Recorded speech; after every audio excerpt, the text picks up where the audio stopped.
श्रीमद् भागवत गीता प्रथम अध्याय। धृतराष्ट्र बोले, हे संजय, धर्मभूमि कुरुक्षेत्र में एकत्रित युद्ध की इच्छा वाले मेरे और पांडु के पुत्रों ने क्या किया। संजय बोले, उस समय राजा दुर्योधन ने व्यूह रचना युक्त पांडवों की सेना को देखकर द्रोणाचार्य के पास जाकर यह वचन कहा। हे आचार्य, आपके बुद्धिमान शिष्य द्रुपद पुत्र धृष्टद्युम्न द्वारा व्यूहाकार खड़ी की हुई पांडु पुत्रों की इस बड़ी भारी सेना को देखिए। इस सेना में बड़े बड़े धनुषों वाले तथा युद्ध में भीम और अर्जुन के समान सुरवीर सात्यकी और विराट तथा महारथी राजा द्रुपद, धृष्टकेतु और चेकितान तथा बलवान काशीराज, पुरुजित, कुंतीभोज और मनुष्यों में श्रेष्ठ शैव्य पराक्रमी युद्धामन्यु तथा बलवान उत्तमौजा, सुभद्रा पुत्र अभिमन्यु एवं द्रौपदी के 5 पुत्रों, ये सभी महारथी हैं।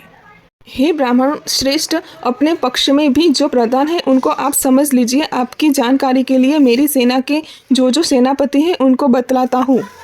आप द्रोणाचार्य और पितामह भीष्म तथा कर्ण और संग्राम विजय कृपाचार्य तथा वैसे ही अश्वत्थामा, विकर्ण और सोमदत्त का पुत्र भूरिश्रवा और भी मेरे लिए जीवन की आशा त्याग देने वाले बहुत से सूरवीर, अनेक प्रकार के शास्त्र सुसज्जित और सबके सब युद्ध में चतुर है। भीष्म पितामह द्वारा रक्षित हमारी वह सेना सब प्रकार से अजय है और भीम द्वारा रक्षित इन लोगों की यह सेना जीतने में सुगम है। इसलिए सब मोर्चों पर अपनी अपनी जगह स्थित रहे हुए आप लोग अभी निसंदेह भीष्म पितामह की ही सब ओर से रक्षा करें। कौरव में वृद्ध बड़े प्रतापी पितामह भीष्म ने उस दुर्योधन के हृदय में हर्ष उत्पन्न करते हुए उच्च स्वर से सिंह की दहाड़ से समान गरज कर शंख बजाया। इसके पश्चात शंख और नगारे तथा ढोल, मृदंग और नरसिंगे आदि बाजे एक साथ ही बज उठे। उनका वह शब्द बड़ा भयंकर हुआ। इसके अनंतर सफ़ेद घोड़ों से युक्त उत्तम रथ में बैठे हुए श्री कृष्ण महाराज और अर्जुन ने भी अलौकिक शंख बजाए।